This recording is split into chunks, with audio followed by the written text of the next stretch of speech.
আজ বাংলাদেশে একটি নতুন রাজনৈতিক সংগঠনের আত্মপ্রকাশ ঘটতে যাচ্ছে। এই সংগঠনের বা এই দলের নাম জাতীয় নাগরিক পার্টি। নামটি সুন্দর হয়েছে এবং এই পার্টি তৈরি করতেছেন গত বৈষম্য বিরোধী ছাত্র আন্দোলনের শীর্ষ নেতারা। আপনাদেরকে আবারও স্বাগতম। বাংলাদেশের প্রেক্ষাপটে বা রাজনৈতিক প্রেক্ষাপটে গতানুগতিক রাজনীতির বাইরে একটি বড় ধরনের রাজনৈতিক শক্তি, ভিন্ন ধারার রাজনৈতিক শক্তি খুবই প্রয়োজন। এখন আমার প্রশ্ন হলো, এই রাজনৈতিক দল কি গতানুগতিক রাজনৈতিক দলের বাইরে মানুষের যেটা আকাঙ্ক্ষা আছে সে আকাঙ্ক্ষা পূরণ করতে পারবে? আমি মন থেকে চাই এরা পারুক, কিন্তু আমি আশাবাদী না। কেন আশাবাদী না সে বিষয়ে অল্প দু একটি কথা আপনাদেরকে বলবো।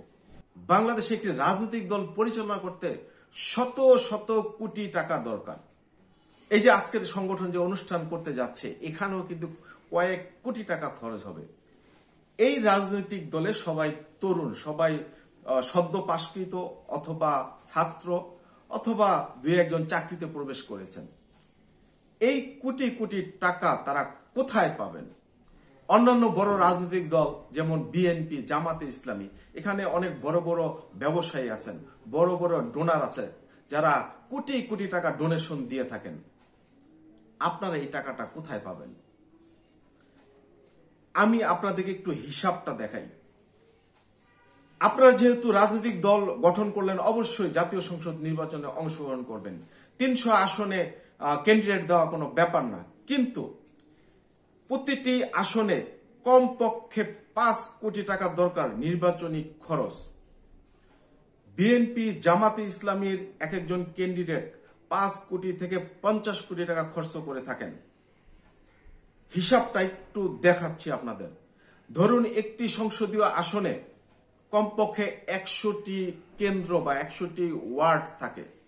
১০০টি ওয়ার্ডে যদি ২ লক্ষ টাকা করে খরচ করেন, তবু ২ কোটি টাকা দরকার। তারপরে আছে পোস্টার ছাপানো, তারপর আছে প্রচার কাজ, তারপর আছে মিটিং মিছিল, নানান খরচ। ইদানিং একটি শ্রেণী ভোটার আছেন যারা টাকা ছাড়া কাউকে ভোট দেন না। টাকা ছাড়া তারা ক্যান্ডিডেট যেই হোক, তারা টাকার কাছে বিক্রি হন। সুতরাং একজন এমপি ক্যান্ডিডেটে যারা পাশ করার আশা করেন, তাদের নিম্নে ৫ কোটি টাকা দরকার।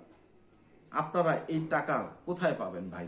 আপনারা যদি সফল হন বা বৃহৎ রাজনৈতিক শক্তি তৈরি করতে পারেন, সেক্ষেত্রে অন্তত ১০ বছর সময় লাগবে। এই ১০ বছর আপনাদেরকে বিভিন্ন কৌশলে এগিয়ে যেতে হবে। এই ১০ বছর আপনাদেরকে অনেক পরিশ্রম করতে হবে। এই ১০ বছর আপনাদেরকে অনেক ফান্ড তৈরি করতে হবে। এবং একটি জিনিস খেয়াল রাখবেন, এই ফান্ড তৈরি করতে গিয়ে যেন আপনাদের চাঁদাবাজি করতে না হয়, তাহলে কিন্তু বদনাম হয়ে যাবে। এখন আপনাদের প্রতি আমার একটি পরামর্শ হলো, আপনারা যদি সত্যি সত্যি জাতীয় সংসদে প্রতিনিধিত্ব করতে চান, আপনারা বিএনপির সাথে একটি সমঝোতা করুন। বিএনপির সাথে যদি সমঝোতা করেন, তাহলে হয়তো ২-৪-৫টি আসন পেলেও পেতে পারেন। যেমন অলরেডি ভিপি নূরের সংগঠন ২টি আসনের ব্যাপারে বিএনপির সাথে সমঝোতা করে ফেলেছে। কারণ ভিপি নূর জানে বিএনপির সমর্থন ছাড়া তারা একটি আসনও পাবেন না। এমনকি আমি একটি বাস্তব সত্য কথা বলি, বাংলাদেশের জামাতে ইসলামী একটি বড় রাজনৈতিক সংগঠন, তাদের প্রচুর নেতাকর্মী, তারা অনেক মেধাবী, কিন্তু ভোটের রাজনীতির হিসাবটি ভিন্ন। তারা যদি বিএনপির সাথে কোনো আপোষে না আসে, বিএনপির সাথে কোনো সমঝোতা না করে, তারা 10টি আসন পাবে কিনা তাও সন্দেহ আছে। আমি ওপেন চ্যালেঞ্জ করতেছি। কারণ ধরুন ঢাকা বিভাগে জামাতে ইসলামী একটি আসনও পাবেন না। আমার মুন্সিগঞ্জে 3টি আসন, 3টি আসনে জামাতের কোনো শক্তিশালী ক্যান্ডিডেটই নাই। এরা হয়তো যেখানে 10,000 ভোট পেত এখন 20,000 পাবে, 20,000 ভোট পেত এখন 25,000 পাবে। কিন্তু পাশ করতে হলে 1 লক্ষ 1.5 লক্ষ ভোট দরকার। কারণ প্রতিটা আসনেই 1 লাখ থেকে 3 লাখ পর্যন্ত ভোটার। যেহেতু আমি চাই আপনাদের থেকে 2-4 জন সংসদে গিয়েও কথা বলুক, সেহেতু আপনাদের কাছে একদম 100% একটি সৎ বুদ্ধি দিচ্ছি, আপনারা এই সংগঠন চালিয়ে যান, আপনাদের স্পিড বজায় রাখুন, কিন্তু নির্বাচনের ক্ষেত্রে আপনারা বিএনপির সাথে সমঝোতা করুন। ইহা ছাড়া আপনারা 1-2টি সিট পাবেন বলেও আমি আশাবাদী না। ধন্যবাদ সবাইকে। আপনারা যদি আমার মতের সাথে একমত হন তাহলে এই ভিডিওটি শেয়ার করতে পারেন।